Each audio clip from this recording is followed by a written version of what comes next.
Good morning class. बच्चों, आज हम हिंदी वन में शब्द भंडार के एक चैप्टर को पढ़ेंगे जिसका नाम है अनेक शब्दों के बदले एक शब्द लिखें।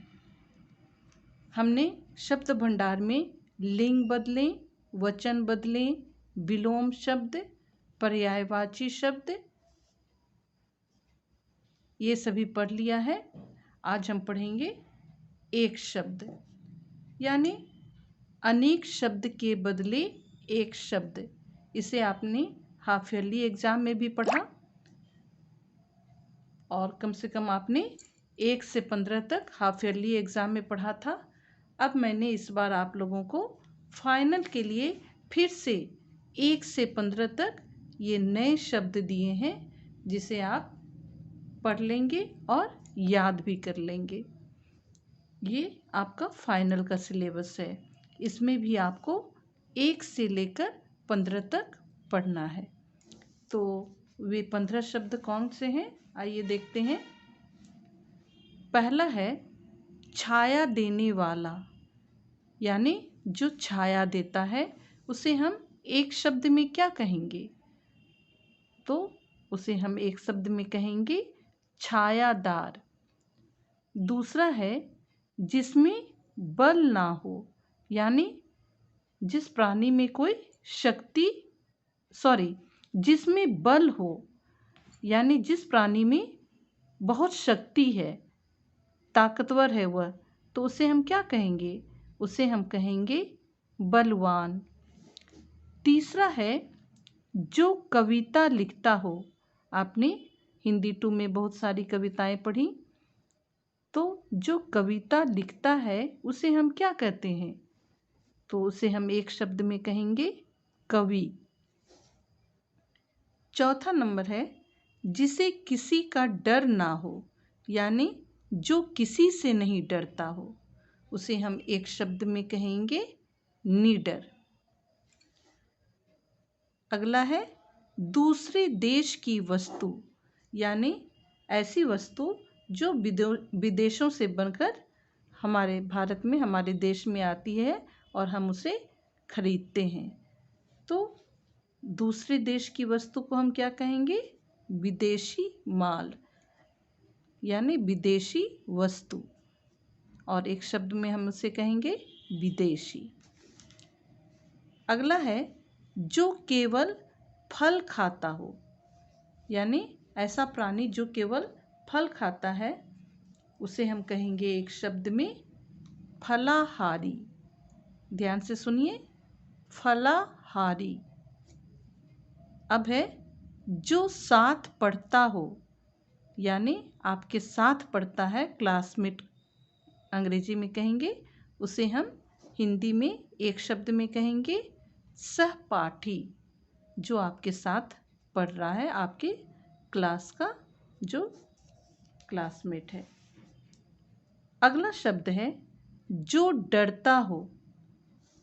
तो जो व्यक्ति डरता है या प्राणी डरता है, तो उसे हम एक शब्द में कहेंगे डरपोक। जैसे वह व्यक्ति बहुत डरता है तो हम कहेंगे वह बहुत डरपोक व्यक्ति है, और एक शब्द में कहेंगे डरपोक। अगला है जो चित्र बनाता हो। इसे आपने हाफ ईयरली एग्जाम में भी पढ़ा, लेकिन बहुत बच्चों ने इसे गलती किया, इसलिए मैंने इस शब्द को दोबारा दिया है। जो चित्र बनाता हो उसे बहुत बच्चों ने मूर्तिकार लिखा है, लेकिन वह मूर्तिकार नहीं होगा। अगर मूर्तिकार रहता यहाँ शब्द, तो वो कहलाता जो मूर्ति बनाता हो, लेकिन यहाँ पर है जो चित्र बनाता हो, उसे हम क्या कहेंगे? तो एक शब्द में हो गया चित्रकार। अगला है अपने देश की वस्तु, यानी अपने देश में बनाई गई वस्तु, उसे हम क्या कहेंगे?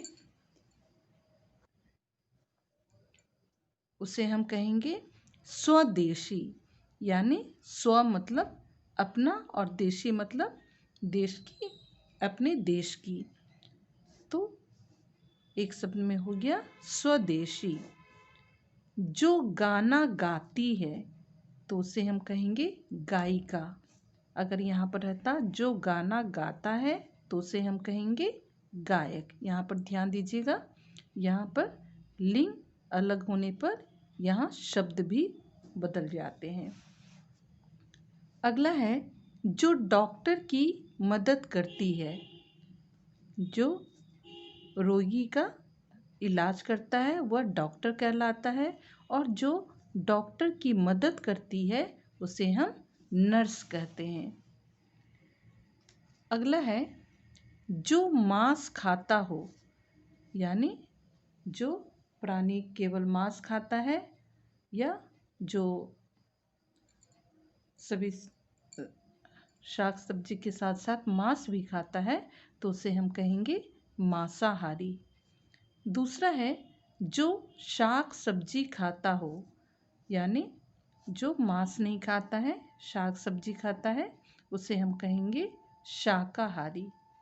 और लास्ट में है जो क्रिकेट खेलता है तो उसे हम एक शब्द में कहेंगे क्रिकेटर। तो ये 15 नए शब्द हैं आपके लिए। इसे आप अपने क्लास वर्क कॉपी में भी लिख लीजिएगा और इसे याद भी कर लीजिएगा। तो एक बार और देख लीजिए। छायादार, बलवान, कवि, निडर, विदेशी, फलाहारी, सहपाठी, डरपोक, चित्रकार, स्वदेशी, गायिका, नर्स, मांसाहारी, शाकाहारी और क्रिकेटर। ये 15 नए शब्द हैं, तो इसे आप याद कर लीजिएगा। आज के लिए इतना ही। Thank you.